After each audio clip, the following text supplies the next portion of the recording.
Hello, everybody. Welcome back. I hope everybody's feeling refreshed and energized after the lunch. My name is Eduard. I'm a senior sysadmin at Booking.com, and today I'm going to share with you some of the learnings that we gained in our journey with containers infrastructure. I've been at Booking for over 5 years, and in the first years I was working on a team that was managing the infrastructure for all the customer-facing web server roles. We're talking about tens of roles at the time. And the worst part of it was that sometimes it took us 2 weeks almost to be able to provision a new role for a colleague, for a customer of ours, so they can prototype and put their idea in production. And of course, that was way too slow. So in late 2015, we started experimenting with a containers platform because it was kind of a hackathon project. We set up on the simple solution with Marathon on top of Mesos. We wanted to explore, to learn what is possible from the technology. Things were fine, but it was also obvious to us that we needed more enterprise features. Just to get an idea, at that time, RBAC and separation of workloads were not possible in this setup. So for the V2 of the platform, we got buy-in from the leadership team. We got more people, we got staff, but we also got a pretty tall order. We were supposed to make a feature-rich and production-ready platform. We looked at what were the requirements with regards to features, and we decided to go with Openshift, mostly because it ticked most of the enterprise boxes for us. Things were fine. We made an MVP. We made a demo on stage when we announced it. People were happy, but things started degrading, and several months later, our customers were not that happy anymore. It was mainly because they were facing problems that they couldn't troubleshoot, either because the tools that we built for them were not allowing them to do that, or because they didn't have the training, the knowledge on how to do it. And things went from bad to worse. When we tried to do a cluster upgrade, and because by that time we had a decent amount of customizations that were not properly integrated, we were in a bad situation where we didn't have, we were running basically only from one data center for over a week. So it was obvious that we couldn't continue on the same path. This wouldn't scale well for our team. So for the V3 of the platform, we decided to go with the vanilla Kubernetes setup, but we were also poised to not repeat the mistakes that we did with V2. Maybe we did different ones, but at least not the same ones anymore. So the first thing that we focused on was replicability. We wanted to get from this to this. In order to do this, we first focused on the control plane. In OpenShift, the control plane runs inside containers. And we wanted to take that out. The main reason for that was because we wanted to have one less moving part in a very critical part of the infrastructure. So we decided to move everything to just regular processes running under systemd. The added benefit to that was that now, if there was an issue and you need to do firefighting, the other teams around us in the rest of the infrastructure department could join in and they could help it because they didn't know anything about containers, about Docker, or anything like that. The second thing that we focused on was config management. In OpenShift, this is done with Ansible playbooks that are provided by the community, which are quite convoluted. We did spend some time trying to include the customizations that we had to do for our services, but obviously, due to the nature of the alert nature of the changes, we were not able to fully integrate that. So we decided to go back to what we knew how to do. We decided to put the config management back in Puppet, which is the tool that we're using for deploying infrastructure changes in the rest of the bare metal infrastructure. So this meant that we had a good rollout procedure. We knew how to do Vanguard and Canary deployments and rollbacks. So everything was much more replicable. We knew how to handle things. Another thing that we tackled was the high availability of all the components of the control plane. Let's say that you're having a service that you need to run in your control plane, but it cannot work with more than one instance in parallel. So if you do this in Kubernetes, you say, okay, this pod is on the replica set, and then if that machine dies, it gets restarted somewhere else, and everything is fine again. When we had to coordinate this over 3 or 5 masters running on bare metal, we couldn't really do it. So we wrote a small leader elector that does leader election inside the cluster. So it's scoped only to that cluster, and then the machine that won the election starts the process that you want to be running. The second vector of attack was feature set. Some of the features that we had in Openshift were fragile. Some of them we thought they were critical, but they only had a few, very few users. So we decided to challenge this aspect. And the first thing that we looked at was project isolation. In Openshift, project isolation is done with Open vSwitch. For us, we are fairly confident with troubleshooting IP table rules, so you can track the packet going through all the set. But doing the same thing on Open vSwitch was far more challenging. We didn't find a proper way to do it. And we also had problems. At some point, we noticed that rules would go missing from the routing table of Open vSwitch, and we didn't know why. We tried to troubleshoot it. It was really a big pain.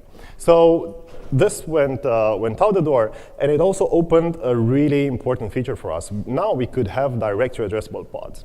This is a feature that has been requested by a lot of our users, a lot of our clients, because it allowed them to reuse the clients and the smart frameworks that we have in the rest of the infrastructure and the rest of our services. Those clients can do exponential backoff and retries and jitter and all sorts of, like, everything that a smart client should do. On the other hand, if you're using the service IP, the service functionality inside Kubernetes, you have one IP, you're sending the traffic to that one, and you do not have a lot of control as to what happens with the retries, what do you do when this pod is not answering properly, and so on. So this opened a lot of doors for us. And on the infrastructure side, it had the added benefit that it reduced the complexity, the number of moving parts that were running on the workload. We call them nodes. So on the workload-bearing machines. Because this meant that we didn't have to run kubeproxy on the nodes anymore. I will not go into details about how we did that because I will not have time, but please ping me afterwards on the hallway track, and I will explain in detail how we did it. All right, the third thing was that we tried to limit the failure domains.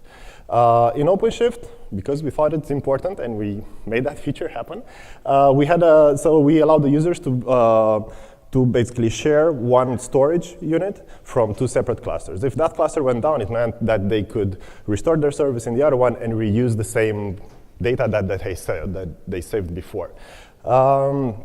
This, of course, meant that we had only one failure domain, and it was something that we decided not to do anymore.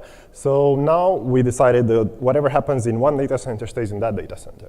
Further, we were able to go closer to the way things work in cloud. So you have the data center for us, it's equivalent of a region. You also wanted to have multiple AZs in the same region. So then we turn clusters into AZ. Now we can totally fail one cluster and we do not affect overall the availability of the region for our customers. So this is a really stable way of doing the infrastructure side. The third thing that we focused on was observability. We looked at what is important for the user. So you can say, all right, our latency or response rate for kube API, request to the API server is 99, whatever, doesn't matter. That they don't really care about that. What they do care is my deployment didn't start on time. My pod is taking a long time to start. So we looked at these things, and we decided to define and measure SLOs that are relevant to the user experience. And one example is the port startup time without image pool. So we were specific. This is the thing that we measure. This is the thing that we guarantee. And we're trying to do that in a way that is relevant for you, that is important for you. Well, having smart SLIs and SLOs, it's a good thing, but we also realized that some of them were not really exercised. If you have an SLI that is looking at the success rate of the deployment, of creating new services, maybe you have one a day, and if you fail that one instance, it means you failed 100% of the requests on that interval. So it was obvious we had to do something about it, and we started creating these tests. We call them kube probes that verify as much as possible all the features that we consider critical. So it ranges from being able to ping outside of the cluster all the way to testing the full integration. So the most complex probe that we have defines a new service in our service directory, is waiting for the objects to be created inside the cluster, it's doing a deployment, it's exposing it in load balancer, doing DNS changes, all sorts of things. And if everything works fine, then deletes everything and dies, basically exits.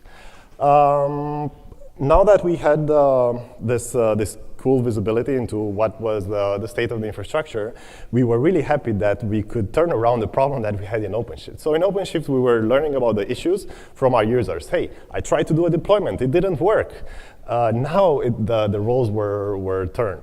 We were able to tell to the users, hey, there is a problem with this cluster, and if you are deployed in that one, it might affect you. So we created an infra dashboard. It might sound obvious, I don't know why we didn't have it before, but now we do, and it's really useful. The users are using it as the first step in their troubleshooting scenarios, so that is good.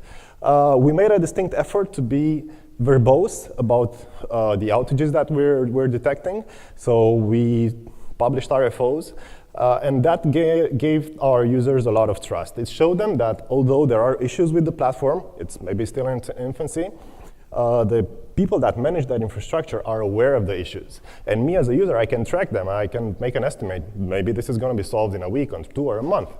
So that really boosted the confidence in the platform. One more thing that I mentioned here is the service owner alert. So again, the key word here is relevant alerts. So if your application is deployed in a cluster, and that cluster has a problem with the integration for persistent storage or load balancer or whatever, then we send you an alert. If you're not deployed in that cluster or you do not use that feature, there is no point in us waking you up. So again, it really boosted the confidence of the users. One thing to be aware, something that we learned the hard way, when we introduced OpenShift, we thought we were introducing one technology, OpenShift or Kubernetes, when in fact we were introducing 3 different technologies. We used a different configuration management, which was Ansible, and we also used a different networking component, which was OpenVSwitch. Be aware of this, try to properly understand all the components, not just the outside layer, and dig into it, make sure that you master all of them. It's a mistake that we did, you don't have to do it as well. One last point that I want to mention, cool, 2 more minutes, is the learning part. With OpenShift, we decided to create tools that would abstract the intricacy of the platform. So we didn't teach our users how to run kubectl commands because we thought it was too complicated. It took them too long to learn those things. Turns out that we were wrong. When they couldn't help themselves, they came to us to help them. Of course, at that point, we were swamped in support requests. So the approach that we took with the V3 was that we spent a lot of time in creating trainings for them, which are taking them from zero, so explaining the concepts of pods and services, so basic Kubernetes training. And in the last part, so like 20% of the training is booking specific stuff. So this means that if they cannot get on the training, they can learn by themselves. There are a lot of resources out there that apply to 80% of what you're going to need to work with our platform. And we also spend a lot of time writing good docs for them. So this was really, really useful for them. And it worked out fine in the end. Just a quick recap. That's a code to the slides if you want to review them. So we focused on replicability. We put the control plane on bare metal, and we're running things with Puppet because that's how we do it in the rest of the infrastructure. We reduced the feature set. We no longer run kubeproxy on the nodes. It reduced a lot the complexity of the vast majority of the moving parts and the complexity of the nodes. And we also have addressable pods. Really cool feature. Improved observability with probes and RFOs. Beware of the package component technologies. Make sure that you understand everything all the way down, and trust your users with self-learning. That's it. If you want to ping me, you can drop me an email, find me on Twitter. Make sure to watch our blog. There are some cool presentations, some cool posts there. Our GitHub account, you can look for Shipper. It's really cool. And of course, you can join us. Our headquarters are in Amsterdam. Thank you.